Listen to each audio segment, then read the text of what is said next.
dipersembahkan oleh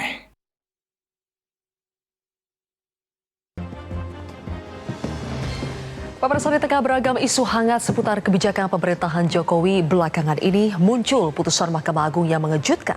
MA hanya butuh 3 hari untuk mengubah syarat batas usia calon kepala daerah sejak gugatan Partai Garuda diproses pada tanggal 27 Mei dan diputus pada tanggal 29 Mei 2024. Berbagai kalangan mensinyalir putusan MA ini lagi-lagi merupakan manuver politik untuk memberikan jalan bagi anak bungsu Presiden Jokowi, Kaisang Pangarep, agar bisa berlaga di Pilkada 2024. Putusan MA ini nyaris tenggelam oleh sejumlah isu lain terkait kebijakan publik yang dikeluarkan pemerintah.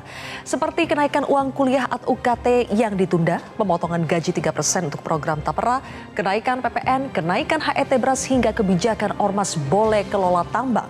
Apakah beragam kebijakan yang membingungkan dan meresahkan sengaja dikeluarkan beruntun agar putusan MA soal batas usia calon kepala daerah lolos dari pantauan publik? Mengapa pula pemerintah seolah memaksakan berbagai kebijakan di penghujung pemerintahan? Inilah kontroversi selengkapnya. Hujan kebijakan di akhir masa jabatan bersama saya, Zilvia Iskandar.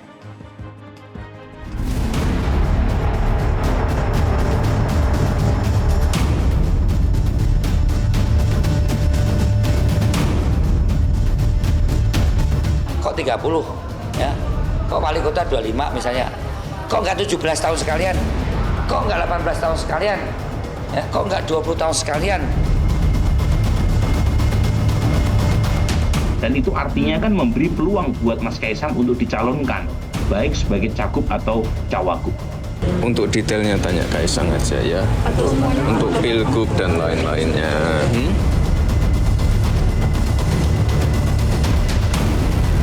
Saya belum komentar. Oke ya.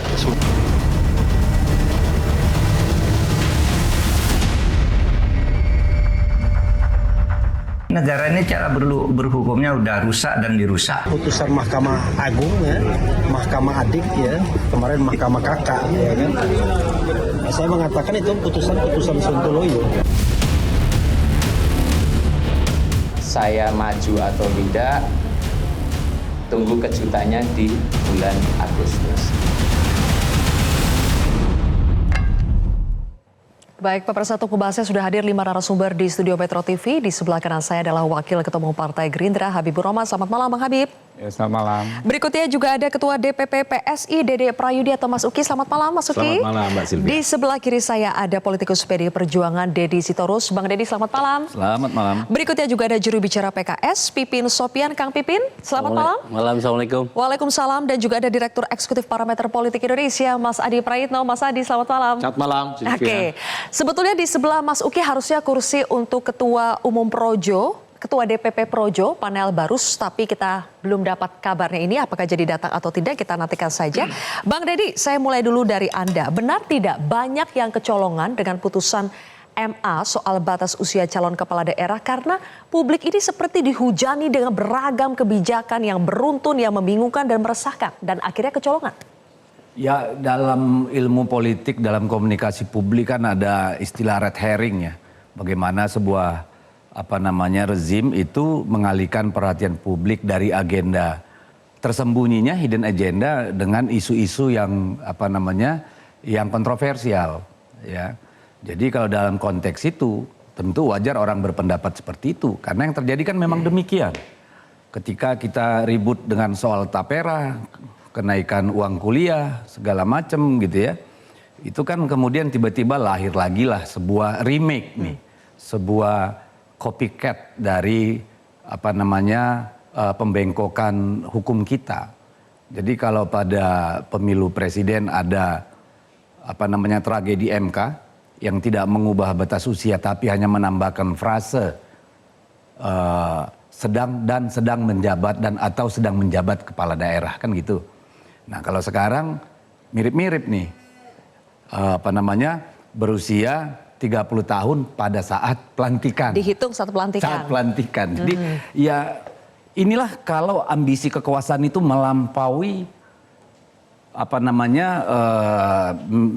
term yang diatur oleh konstitusi. Ini kan yang namanya syarat kekuasaan yang melampaui kepatutan kalau menurut kami. Kenapa? Karena ini kan memberikan ruang jurisprudensi bagi praktek-praktek pembengkokan hukum. Dan ini tentu akan ditiru oleh penguasa manapun karena ternyata bisa. Ya, jadi betapa lihainya mempermainkan itu hanya dengan menambah frasa, seluruh proses legislasi itu akhirnya hilang begitu saja. Jadi Bang Deddy meyakini ada penguasa lagi di balik putusan MA ini? Ya tidak mungkin orang tidak berkuasa kan mampu mengubah. Karena apa? Kita lihat dari reasoning hukumnya, pertimbangan hukumnya hakim yang memutus itu. Pada poin pertama dia bicara undang-undang dasar.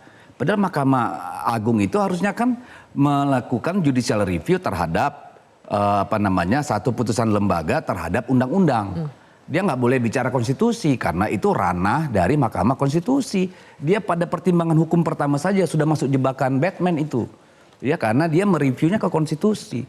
Lalu yang kedua dia memutarbalikkan logika bahwa syarat pencalonan jadi syarat pelantikan. Karena kalau ini dibiarkan, coba bayangkan yang harus banyak yang kita rubah. Syarat masuk TNI Polri itu juga harus kita rubah. Syarat masuk ASN kita harus rubah. Ada ruang untuk mempersoalkan itu semua. Ya toh?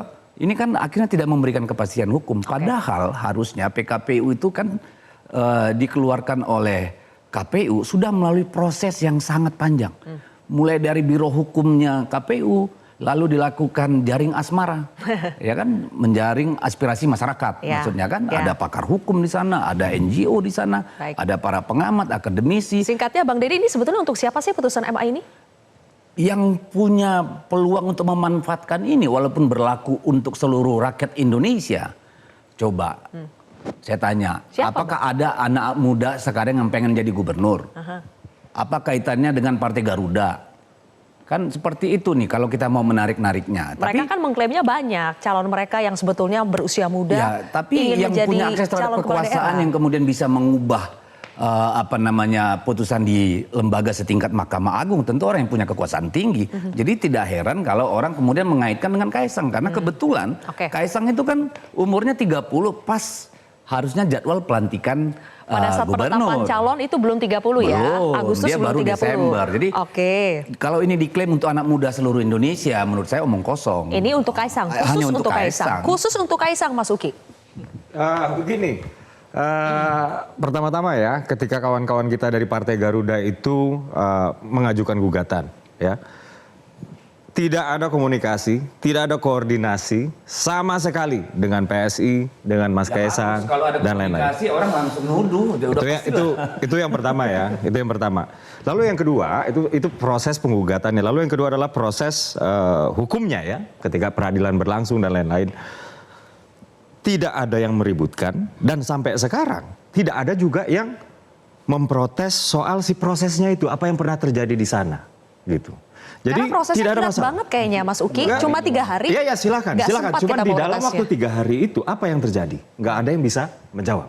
Ya. Lalu yang ketiga, ketika putusan itu sudah diumumkan lah, sudah dibacakan lah ya. Baru orang-orangnya di sini ribut dan biasanya yang ribut itu adalah orang-orang yang kepentingan politiknya itu nggak favorable dengan putusan MA gitu. Nah ini menurut saya justru bahaya ya. Kalau kita berbicara soal proses hukum, kita lihat dulu dari fase penggugatan. Ada yang salah nggak? Nggak ada. Proses peradilan ada yang salah nggak? Nggak ada. Ketika putusannya nggak sesuai dengan kepentingan mereka-mereka ini, ya kemudian dipersoalkan. Nah, ini kan namanya memaksakan kehendak. Itu ya yang pertama ya. Lalu yang kedua soal Mas Kaisangnya tadi. Saya kembali lagi kepada Mas Kaisang ya. Hingga hari ini Mbak ya. Mas Kaisang itu tidak pernah ya boro-boro didaftarkan melalui PSI. Ya, yang dimana partainya Mas Kaisang sendiri. Tidak pernah dibahas di rapat maupun formal atau diskusi-diskusi informal. Karena di PSI itu seringkali ada diskusi informal ya.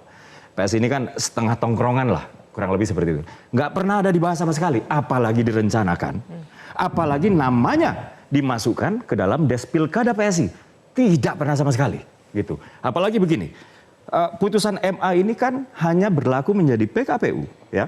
Apabila kemudian dia, saya nggak tahu yang lebih tepat yang mana ya antara dua.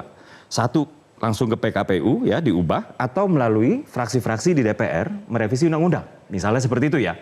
Kalaupun yang pertama, ini stakeholdernya bukan kami, KPU. Oke. Kalaupun yang kedua, Ini stakeholder juga bukan kami. Baik. Ya, ini adalah fraksi-fraksi di DPR. Kami di PSI yang ngikut-ngikut aja, nggak ada hubungannya dengan kami. Baik, intinya sama sekali belum ada rencana untuk memajukan Belum ada Kaisang. rencana. Tapi Boleh sudah saya ada bantah sedikit, Mbak? Sebentar, tapi Ya. sudah ada pernyataan dari Kaisang bahwa tunggu kejutan di bulan Agustus. Coba kita tampilkan pernyataan dari Kaisang ya. Bahkan sudah bilang posisiku sekarang adalah ketua umum partai, mungkin duet sama Pak Anies kali ya. Ya, belum enggak, tentu kalau yang Anies sama mau. Pak Anies itu Gurawan. Aha. Itu kelakar ya. Terkait dengan kejutan ya intinya seperti ini, di PSI ya, PSI DKI Jakarta kami memiliki 8 kursi ya.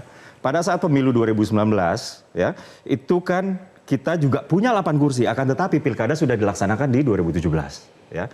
Ketika pilkada yang sekarang 2024 ya, jumlah kursinya mengacu kepada pemilihan legislatif 2024, kami bertahan dengan 8 kursi. Oke. Dan kami merasa bahwa kami layak untuk mengajukan either gubernur atau wakil gubernur. Dan tidak dipungkiri putusan MA ini bisa melapangkan jalan. Ini suka nggak suka putusan MA ini apabila ya dengan catatan apabila dia turun menjadi PKPU, bagaimana prosesnya di antara dua tadi Oke. ya. Ini tentunya memberi ruang dan ini faktanya nggak bisa dibantah. Baik. Pertanyaannya kemudian apakah Mas Kaisang akan maju atau tidak pernah dibahas. Ya. Oke, ditanggapi dulu oleh Bang Deddy, baru nanti ke Mas Habib. Silakan. Ya pertama begini ya, terlalu obvious lah, terlalu telanjang kalau sampai PSI dilibat-libatkan. Mastermind-nya ini kan pasti udah orang-orang pinter. Nggak mungkin lah PSI itu dilibat-libatkan di situ. Itu sangat jelas. Anak kecil juga tahu gitu ya. Lalu yang kedua bahwa ini keberatan dari rival politik. No. Kita nggak pernah persoalkan siapa yang akan bertanding. Tapi caranya itu sebagai negara yang menganut negara hukum. Kan kita mempertanyakan proses bukan hasil. Jadi kemudian dikatakan bahwa baru ribut belakangan. Loh didaftarkan hari ini. Emang diumumkan ke seluruh rakyat Indonesia, kan yang tahu cuma orang di sana. Lalu dibahas 2 hari, ini putusan kilat pertama di Republik ini saya kira. Lalu pada hari keempat diumumkan. Dari mana orang tahu? Ya, sedangkan orang PSI aja nggak tahu, apalagi kami. Oke, jadi intinya prosesnya pun dipertanyakan ya? Iya dong, Oke. orang PSI aja nggak tahu, masa kita Baik. disuruh tahu? Bang Habib? Saya, oke. Res judicata pro veritate habetur. Seburuk-buruknya hukuman itulah yang harus dianggap benar. Sebenarnya kita tidak tepat kalau membandingkan sebuah putusan lembaga legislatif dengan kebijakan-kebijakan tadi yang disampaikan waktu paket soal apa kebijakan pemerintah dan lain sebagainya, karena ini putusan pengadilan. Selanjutnya dalam konteks substansi, ketika saya baca beritanya, yang terlintas di pikiran saya ya memang masuk akal dan sangat beralasan bahwa yang menjadi acuan itu adalah ketika seseorang menjabat. Menjabat itu sejak kapan? Usia tersebut ya. 30 tahun itu sejak kapan? Ya sejak dilantik. Kenapa? Karena segala macam studi, segala macam perdebatan soal kematangan yang nanti dikaitkan dengan kriteria umur, baik presiden dan lain sebagainya, presiden, gubernur, bupati, wali kota, adalah ketika menjabat yang bersangkutan menjabat. Nah, kembali ke konteks alasan-alasan yang yuridis formil, misalnya adanya konflik norma antara PKPU dengan undang-undang, di mana undang-undang tidak memberikan limitasi, PKPU memberikan limitasi. Nah, terkait Undang-Undang Dasar 1945 yang juga dijadikan rujukan, ya, pasal 6 ayat 2.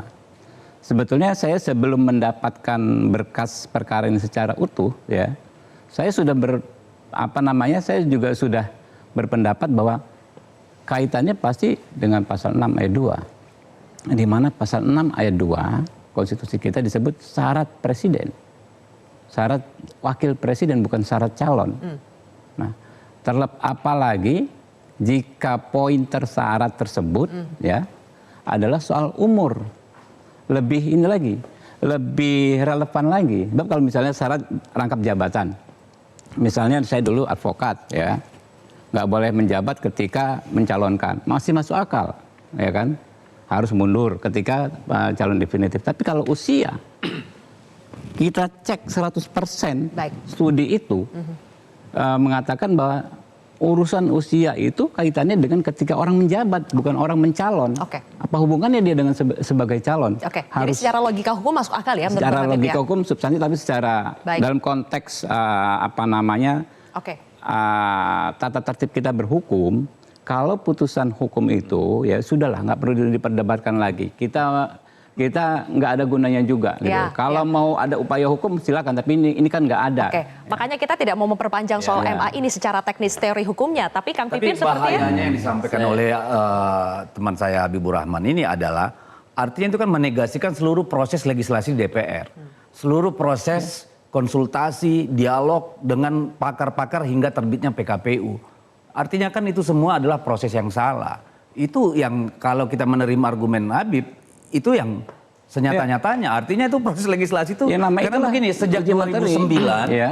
sejak Di MK 2009 begitu, di ini MA ya undang-undang begitu. sudah ada dan tidak dirubah.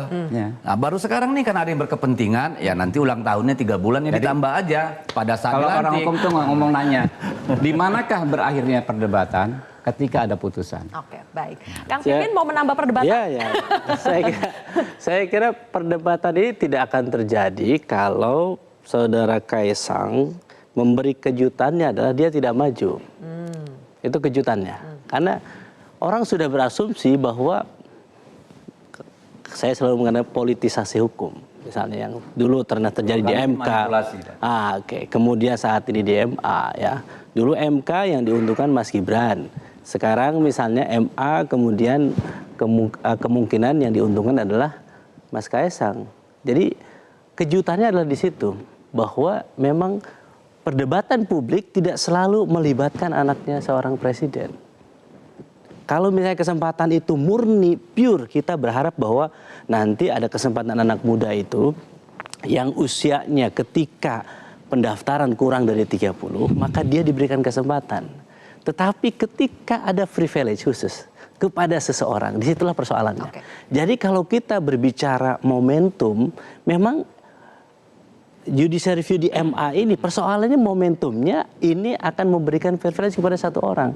Inilah yang menjadi pembicaraan yang menurut kami tidak produktif di ruang publik, sehingga mohon maaf ini yang disudutkan keluarga Pak Jokowi. Lagi-lagi. Menurut saya Bang Habib ya dan juga teman-teman PSI saat ini lebih baik memang menjaga agar Pak Jokowi ini selesai dengan husnul khotimah, ya, akhir yang baik, sehingga tidak lagi orang berpikir bahwa ini negara ini memang dikuasai oleh hanya satu keluarga. Itu persoalan. Pak Jokowi. Bang Habib mau menanggapi, Mas Adi mau menanggapi, Sedikit. kita jeda dulu ya. Kontroversi akan kembali sesaat lagi.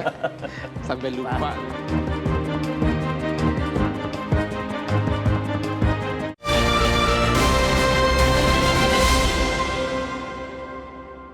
Dipersembahkan oleh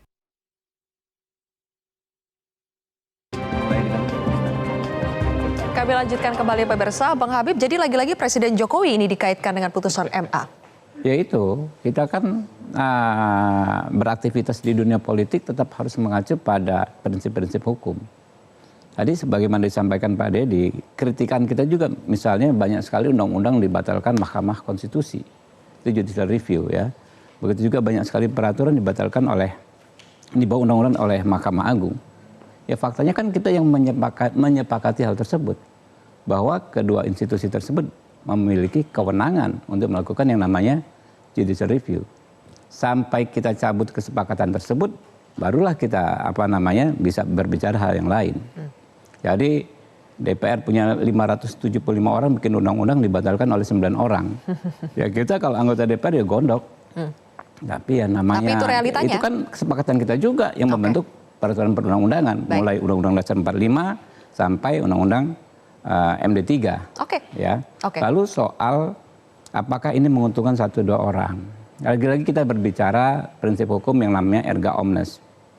Peraturan perundang-undangan itu berlaku untuk semua. Bahwa siapa yang bisa menggunakan peraturan tersebut, ya tidak juga semua orang.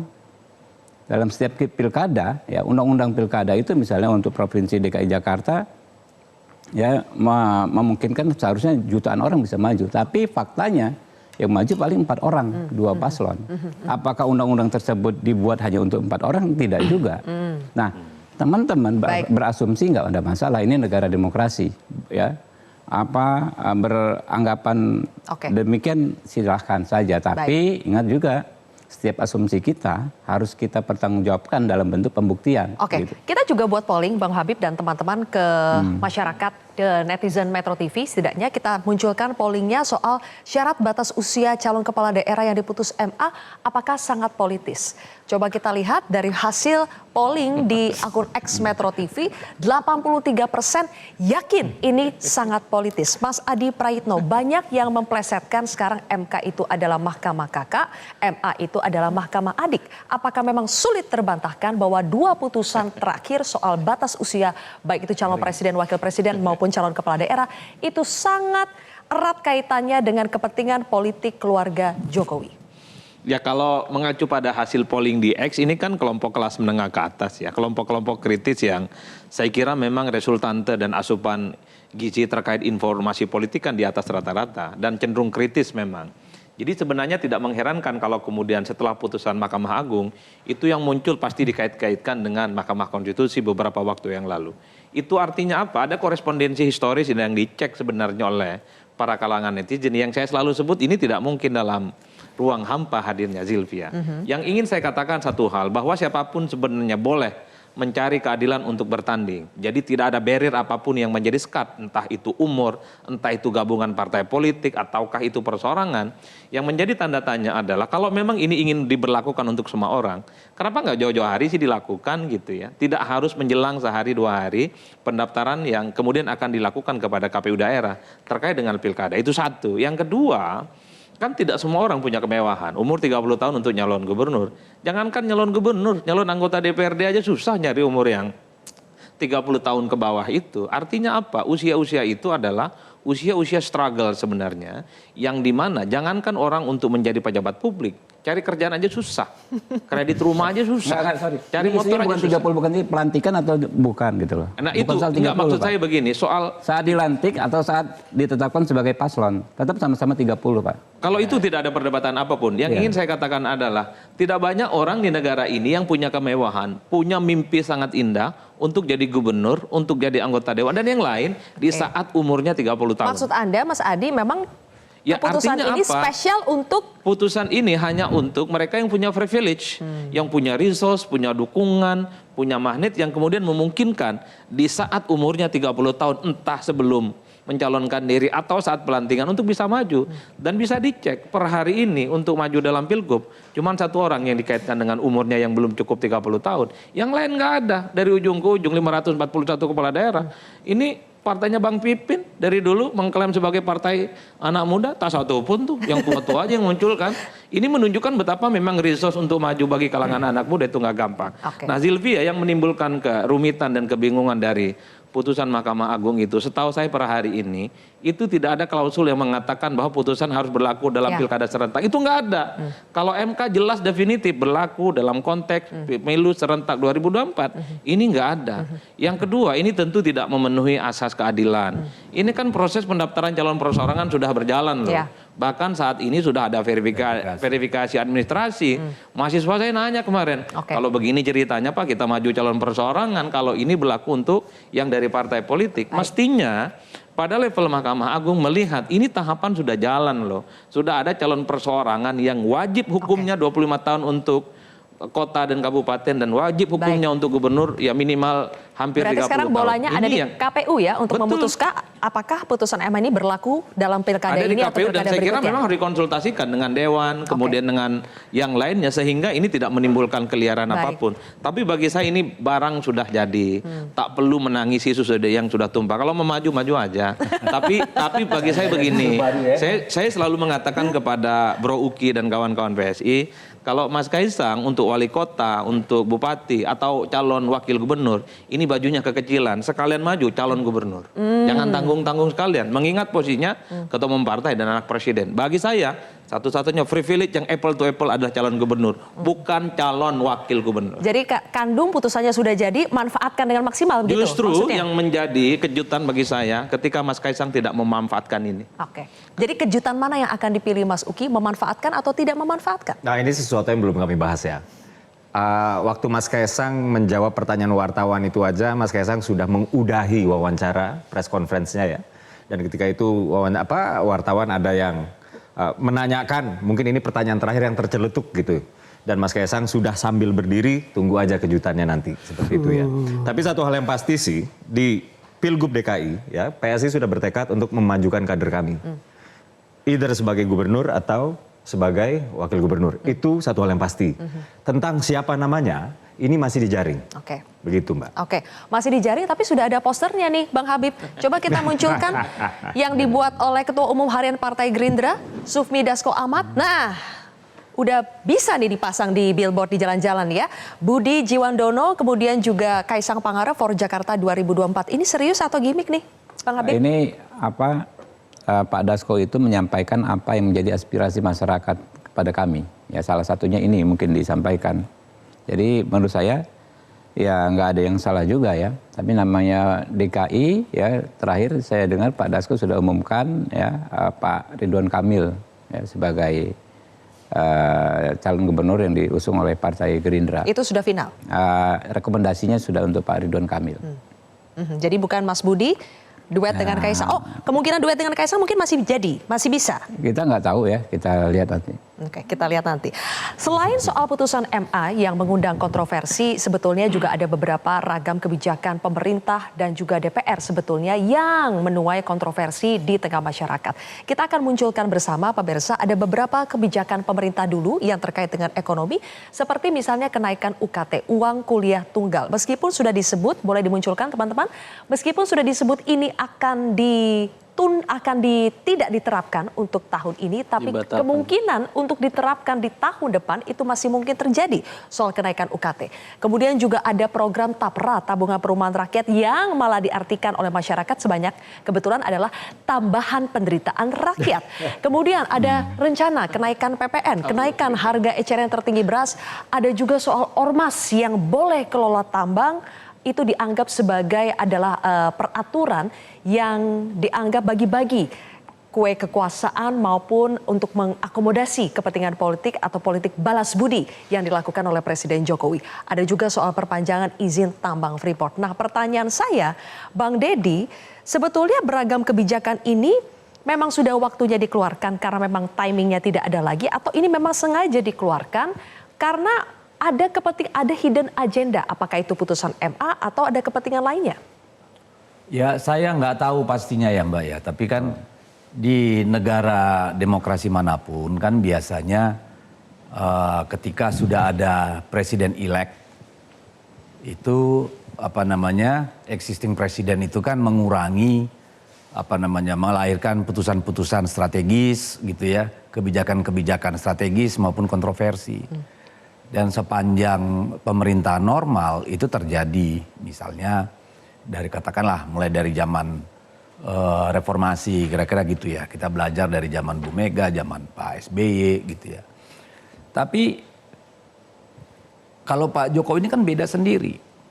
Kalau menurut saya nggak tahu apakah dia sedang cuci gudang, ya, supaya jalan dari pemerintahan yang akan datang lebih mulus karena isu-isu yang panas ini diambil dulu gitu ya. Atau memang nih hasrat beliau yang itu tadi yang saya bilang ini syahwatnya melampaui kepatutan gitu. Karena misalnya ambil contoh Tapera ya. Ini kan Ugi saya nonton di TikTok segala macam. Itu memang didukung oleh semua partai politik. Dan pada saat itu PDI Perjuangan bukan sebagai katakanlah partai yang memimpin DPR, tetapi komisi itu meminta Joseph Umar Hadi menjadi ketua pansus. Ini di tahun? Di tahun 2014 ya. Ya 2014. Proses pembahasan. Situ kan ketua parlemennya kan Pak Setia Novanto ya kalau nggak salah ya. Jadi itu proses biasa dan tidak ada satu partai pun yang menolak. Tetapi kan yang menjadi pertanyaan kemudian adalah pertama, yang sudah dijalankan itu amburadul. Jadi banyak misalnya yang sudah dipungut bertahun-tahun, tapi ketika diklaim nggak keluar, Mbak. Ya, pada meleset semua. Udah itu pertanggungjawaban uang yang sangat besar, yang sampai sekarang nggak jelas pengelolaannya. Lalu pada saat di mana kondisi ekonomi seperti ini keluar kebijakan yang menurut saya memicu kontroversi. Misalnya yang berbeda dengan undang-undang itu bahwa pekerja mandiri itu otomatis dan wajib. Padahal kan di undang-undang dibilang harus mendaftarkan sendiri ke Tapera. Kan gitu, itu kan berbeda. Lalu tidak ada kejelasan siapa sih yang wajib pungut. Saya bertemu banyak nih anak-anak muda yang masih kerja. Loh bang, kami ini kan sedang nyicil rumah. Terus dipungut itu buat apa? Jadi Tapera atau pemerintah tidak keluar dengan satu regulation engineering. Gimana menyiasati persoalan ini? Karena ketika mereka harus nyicil mobil, nyicil apartemen, nyicil lain-lain, lalu dibebani dengan satu pungutan lagi 3% loh dari penghasilan. Ini kan nambah berat. Ya, pertanyaan selanjutnya adalah Bang Deddy, ketika ini dikeluarkan, beragam kebijakan ini dikeluarkan di akhir masa jabatan pemerintahan Jokowi, sebetulnya ini akan menjadi kemudahan buat pemerintahan Prabowo atau justru akan menjadi beban juga buat pemerintahan Prabowo? Kita akan bahas nanti pemirsa, usai jeda berikut ini, tetaplah di Kontroversi.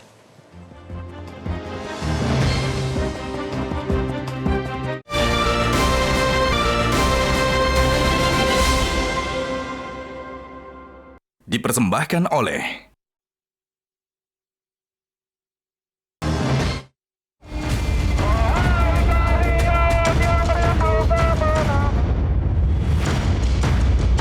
memberikan solusi orang tua untuk pembiayaan kuliah anak dengan berbagai metode, misalnya mencicil ataupun juga yang lainnya. Masa depan, begitu masuk mereka di-outsourcing, maka kontrak perpanjangan. Ini nanti jadi sumber korupsi lagi nih, karena yang Baper Tarum dulu kan juga banyak menimbulkan hal-hal yang tidak jelas gitu. Biasa dalam kebijakan yang baru itu pasti masyarakat juga ikut berhitung mampu atau nggak mampu, berat atau nggak berat, seperti dulu waktu BPJS.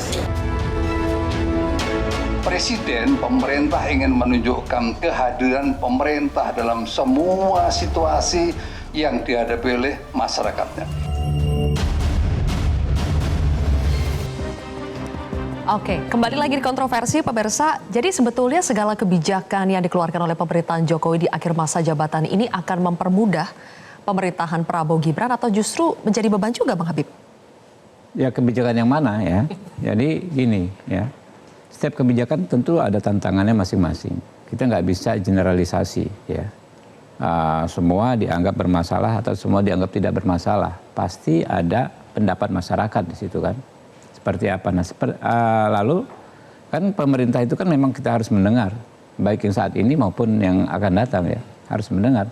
Kalau memang masukan masyarakat itu masuk akal ya, dan misalnya terlewat dari pembahasan ketika kebijakan tersebut dibuat, ya nggak ada masalah direvisi. Kan kita negara apa sih yang nggak bisa kita perbaiki ya. Nah, apakah menjadi beban atau tidak? Yang jelas ya pemerintahan Pak Prabowo adalah melanjutkan apa prestasi-prestasi pemerintahan saat ini. Itu kan menjadi tekad dan bahkan menjadi salah satu tagline kami ketika kampanye. Dan kami tetap konsisten di situ ya, apapun kebijakan tersebut. Dan karena kami juga menjadi bagian dari pemerintahan yang saat ini, sebetulnya kalau mau perbaikan setiap kebijakan yang dipersoalkan tersebut juga bisa mulai saat ini. Jadi saya susah menjawab apakah akan menjadi beban atau tidak, karena dari sekarang pun ya bisa sama-sama kita perbaiki yang memang ada masalah. Kalau Bang Habib tanya kebijakan yang mana tadi sudah kami paparkan. Misalnya nih Kang Pipin ya, yang paling itu memicu kontroversi diantaranya adalah soal Tapera. Kemudian soal UKT untungnya sudah ditunda ya, bukan dibatalkan. Dan tadi kebijakan ekonomi lainnya, kenaikan yang sudah jelas akan terjadi, PPN, HET beras dan sebagainya. Kang Pipin, banyak masyarakat yang berteriak, tapi tadi Bang Habib mengatakan bahwa karena kebijakan pemerintahan Prabowo Gibran adalah melanjutkan, ya kita akan melanjutkan apa yang sudah menjadi kebijakan ini dan bisa juga diperbaiki. Apakah itu cukup dengan melanjutkan dan memperbaiki itu sudah menjadi solusi? Persoalannya adalah bahwa isu ini, kebijakan ini keluar setelah Pilpres, setelah pemilu, tidak keluar sebelum pemilu, karena memang ini kebijakan yang tidak populis. Dan masyarakat saat ini mungkin kalau ditanya ingin keberlanjutan atau mau perubahan, saya sih yakin sekarang ingin perubahan. Karena melihat realitas kebijakan ini. Jadi ini harus diakui bahwa kebijakan yang tadi kita lihat ya, kenaikan UKT, Tapera dan sebagainya, ya, di situ kan membebani masyarakat. Di sini menurut saya ya, buat Bang Habibur Rahman ya ke depan, saya kira kita senang gitu ketika Pak Prabowo mengatakan, oh kebijakan itu akan saya pertimbangkan, akan saya kaji. Artinya tidak langsung mendukung atau menolak terhadap satu kebijakan. Misalnya salah satunya masalah tapera misalnya. Ya kita dari awal memang niatnya bagus undang-undang ini. Kami termasuk yang mendukung ini. Kenapa? Karena ingin memberikan kesempatan bagi masyarakat kalangan bawah untuk punya rumah. Mereka berada di Indonesia punya kesempatan punya rumah. Tetapi ketika peraturan pemerintahnya ini ditetapkan kemarin secara tiba-tiba, prosesnya begitu mengejutkan dan beban kepada masyarakatnya juga luar biasa. Ada kewajiban yang juga mengagetkan kalangan kelas menengah. Disitulah kita berpikir bahwa oh ini semuanya aji mumpung. Ketika di akhir ini, saya katakan kami, partai oposisi di luar pemerintahan, ingin Pak Jokowi ini husnul khotimah, akhir yang baik. Jadi ketika kebijakan ini memberatkan, tentu kami ingin mudah-mudahan nanti Pak Prabowo bisa mengkaji lebih ulang apakah kebijakan ini memang yang dikehendaki oleh rakyat Indonesia atau tidak. Jadi jangan melulu dilanjutkan semuanya ya. Betul, bagi kami harus ada proses review ya, bahwa memang kalau mau melanjutkan lihat kira-kira mana yang membebani rakyat atau malah kita ingin meringankan rakyat. Banyak kebijakan misalnya yang ya tentu dari awal ketika kampanye ingin meringankan beban rakyat, tetapi kalau lihat seperti ini menurut saya memberatkan masyarakat. Dan untuk itu harus direview dan kami PKS tentu berharap bahwa pemerintahan yang akan datang betul-betul mengkaji lebih dalam terkait dengan kebijakan-kebijakan tadi. Oke, sedikit tanggapannya Bang Deddy? Ya kalau saya pribadi cenderung, saya kasihan sama Pak Prabowo. Karena ini kan semua masalah-masalah yang harus diselesaikan oleh beliau. Ya. Soal tapera, soal kenaikan uang kuliah, soal kenaikan bahan pokok, kenaikan PPN, dan seterusnya. Dalam situasi di mana situasi internal dan eksternal itu tidak terlalu baik. Secara global kita lihat bagaimana pertumbuhan ekonomi negara-negara itu semua di bawah 5% loh. Bahkan hanya beberapa negara saja yang di atas 2,5 ya. Atau bahkan bisa sampai 4 gitu ya. Kita kan karena ada komoditas. Situasi internal kita juga nggak mudah, ya. APBN kita itu ruang fiskalnya kecil. Jadi kalau misalnya tiba-tiba nanti 2025 anggaran untuk IKN itu pasti drop jatuh karena Pak Prabowo punya programnya sendiri, ya ini konsekuensi logis. Tapi saya melihat ini akan jadi beban bagi Pak Prabowo, apalagi beliau kan dengan konsisten mengatakan keberlanjutan gitu. Jadi kalau saya sih melihat in the end of the day rakyat akan menilai apakah Pak Prabowo mampu menjadi dirinya sendiri atau harus terus memanggul beban Pak Jokowi yang nggak selesai ini gitu. Oke, pertanyaan ini bisa dijawab oleh Mas Adi, tapi setelah jeda ya. Apakah Pak Prabowo bisa menjadi dirinya sendiri atau justru berat nanti untuk menanggung beban yang diwariskan oleh Presiden Jokowi? Sesaat lagi pemirsa.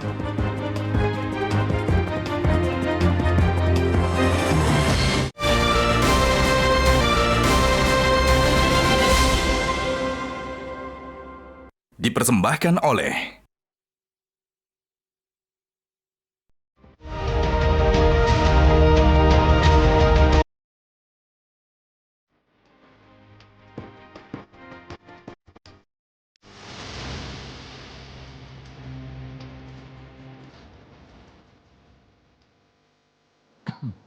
Mas Adi, benarkah pejabat di akhir masa jabatan itu cenderung lebih fokus pada legacy yang ingin ditinggalkan sehingga lebih berani untuk mengambil keputusan-keputusan yang kontroversial karena tidak lagi mempertimbangkan persoalan elektoral?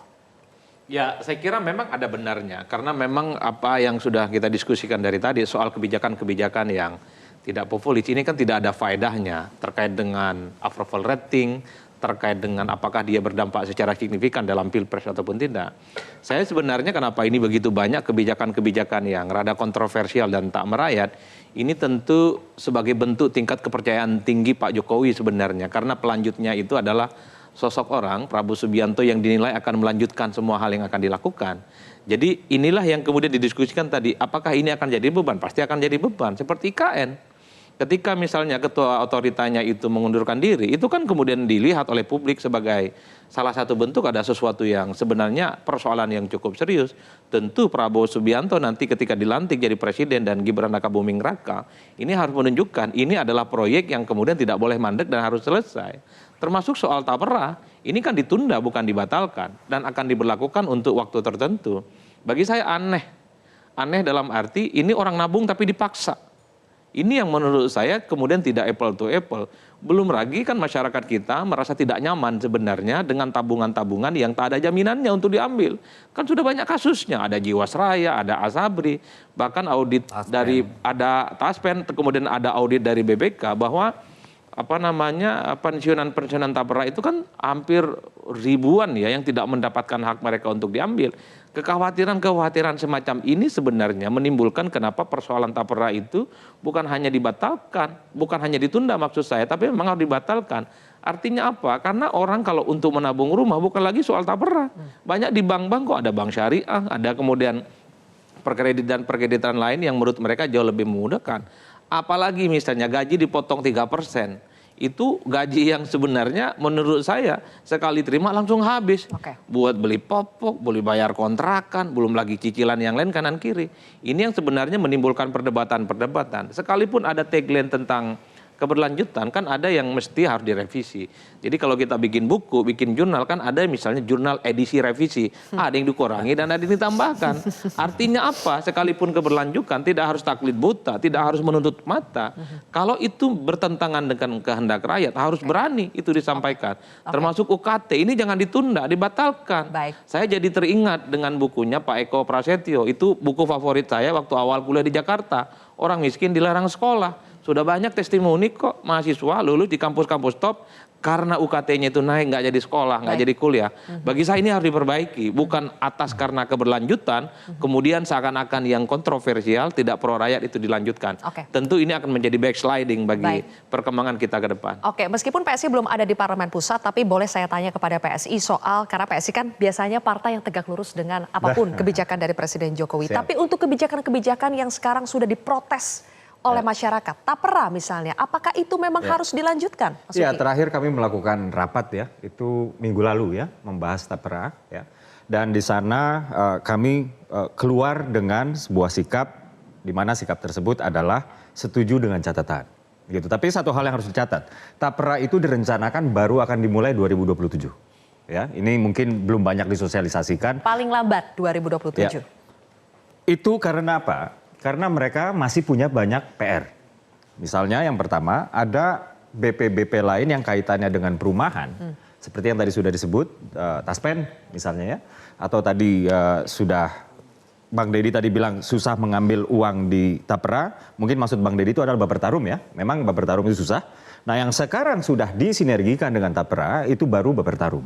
Gitu. Dan tapera dalam hal ini memiliki waktu untuk mengharmonisasi itu semua supaya dibawa tapera. Dan nggak hanya badan-badan tadi, juga ada BPJS Tenaga Kerja yang kaitannya dengan komponen jaminan hari tua. Karena jaminan hari tua di sini bisa berupa simpanan untuk membeli rumah juga. Nah hal inilah yang kemudian akan diharmonisasi, gitu ya. Tapi begini, betul bahwa kami di sini sudah menyatakan sikap bahwa kami setuju ya. Dengan beberapa catatan. Tapi begini, karena kami adalah bagian dari koalisi, kami adalah bagian dari tim Pak Jokowi. Tentu catatan-catatan itu karena kami memiliki akses untuk berkomunikasi langsung misalnya ya. Catatan-catatan itu mungkin lebih tepat kami sampaikan langsung kepada Pak Jokowi. Ketimbang kami sampaikan keluar. Karena kalau keluar jatuhnya nanti politis ya, substansinya itu ditangkap dengan penalaran-penalaran politik sehingga message-nya nggak nyampe. Tapi begini, tadi saya juga ada satu hal nih. Tadi Bang Deddy mengatakan bahwa di Undang-Undang Tapera tahun 2016 ini tidak ada pasal yang mengatakan wajib. Ya, ternyata ada Bang Deddy. Pekerja mandiri. Ya, pekerja mandiri. Ternyata ada pasal 7 ayat 1 di Undang-Undang Tapera. Di bawahnya dikatakan bahwa kalau mereka itu harus datang mendaftarkan diri. Yang tidak wajib adalah mereka yang penghasilannya di bawah UMR. Ya. Perkara mendaftarkan diri atau tidak. Pekerja mandiri yang Bang Deddy, ingin ini Bang itu Deddy, harus datang perkara mendaftarkan tapera. dirinya secara langsung atau oleh perusahaan itu adalah perkara lain. Pekerja perkara mandiri wajibnya, Bang Deddy, pekerja mandiri kok pekerja dan pekerja mandiri. Pekerja mandiri yang jadi masalah. Pekerja mandiri itu kan nggak punya bos, makanya dia daftar sendiri Bang Deddy. Di PP dikatakan wajib, padahal undang-undang bilang itu sukarela. Undang-undang nomor Undang-Undang Tapera tahun 2016 pasal 7 ayat 1 Bang Deddy. Iya, lu baca lagi ke bawahnya. Bang Deddy baca mereka pekerja itu dan pekerja mandiri secara sukarela wajib Bang Deddy. Ya. Lalu poinnya apa singkat? Poin saya adalah saya nggak tahu kenapa ya statement dari PDIP ya dalam hal ini tadi mungkin Bang Deddy mewakili juga. Tadi saya sudah sampaikan atau juga banyak alasan dari PKS ya. Itu seperti pahlawan kesorean. Ya. mereka lah yang paling ngotot supaya Undang-Undang Tapera tahun 2016 ini disahkan. Kata siapa? Dari PKS Kata siapa? juga. Sebentar. Enggak, aku Dari PKS ini. juga. Bang Yosef kalau mengatakan, kau baca, dia ketua pansus. Iya, kalau Bang Yosef kau adalah baca ketua pansus RUU. bagaimana Golkar, bagaimana yang lain, bahwa ini lahir dari Demokrat dan PKS dan seterusnya. PKS bahkan Mbak, di draft RUU tersebut yang itu kesepakatan bersama, Bos. Tapi di RUU tersebut makanya sering-sering justru jangan asal nuduh. Justru mengatakan dan tadi bahwa sudah kita bilang sepakat kalau ada yang kurang bisa direvisi. Kami dalam konteks memperbaiki karena banyak permasalahan. Kemarin sudah disampaikan di rapat pleno, Pak Abdul di rapat Hakim, paripurna. ya, sekretaris fraksi PKS saat itu, ya, bahkan sudah mengatakan. Ya. Anda nggak menyebut Golkar, Nasdem, Demokrat dan yang lain. Bahwa pekerja itu menyumbangkan 3%, tapi di split. Yang 2,5% itu dari pekerja, yang 0,5% itu saya kutip dari halaman resmi, ya, halaman resmi website PKS. Adalah kata-kata Anda sok pahlawan kesiapan menyakitkan hati, Bos. Kalian belum ada kontribusi aja udah ngomong gitu. Sudah jelas di rapat paripurna ikut bertanggung disampaikan perbaikan yang perlu, apa yang harus diperbaiki karena tidak ada yang sempurna. Tadi Habib aja bilang 570 orang bisa dirubah oleh hakim.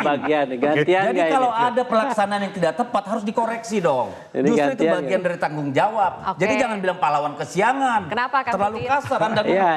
Saya kira begini ya. Memang niatnya baik sejak awal. Tapera ini niatnya baik. Tetapi ketika sudah 9 tahun yang lalu, saat ini kita ada peraturan pemerintah yang memberikan beban yang begitu besar dan kondisinya memang berbeda. Pertama, dari sisi kita melihatnya, kami memang salah satu yang mengusulkan, yang ikut mendukung Undang-Undang Tapera. Hampir semua partai ya, kecuali PSI karena belum ada. Jadi dan itu kami harus sampaikan. Yang jadi persoalan itu apa? Yang pertama adalah kita memang berbeda. Ini udah 8-9 tahun yang lalu. Kondisinya memang berbeda, kondisi ekonominya. Yang kedua adalah memang banyak kasus saat ini ada distrust publik terhadap BPBP, termasuk kasus Asabri, Taspen dan sebagainya. Uang rakyat menjadi bancakan para politisi, ya, dipolitisasi, itu menjadi persoalan. Yang ketiga adalah pembebanan terhadap masyarakat. Ini yang kita minta supaya dipertimbangkan. Pembebanan 3% itu saya kira besar, apalagi ini diwajibkan. Jadi sekali lagi bagi kami saat ini perhatikan. Jadi tidak bisa semuanya ditelan saat ini. Sepertinya saya berharap mudah-mudahan pemerintahan ke depan akan lebih bijaksana. Waktu kita juga sudah berakhir. Sarankan PSI untuk uji ke Mahkamah Konstitusi aja. Gitu loh. Kalau begitu, jangan urusan kepentingan sendiri ke MK, ke Bapak-bapak sudah hadir di kontroversi malam hari ini. Perdebatan terjadi di akhir waktu acara kita juga. Sayang sekali waktunya sudah habis. Nanti kita lanjutkan lagi di lain kesempatan. Terima kasih pemirsa sudah menyaksikan kontroversi. Saya Zilvia Iskandar pamit undur diri. Sampai jumpa.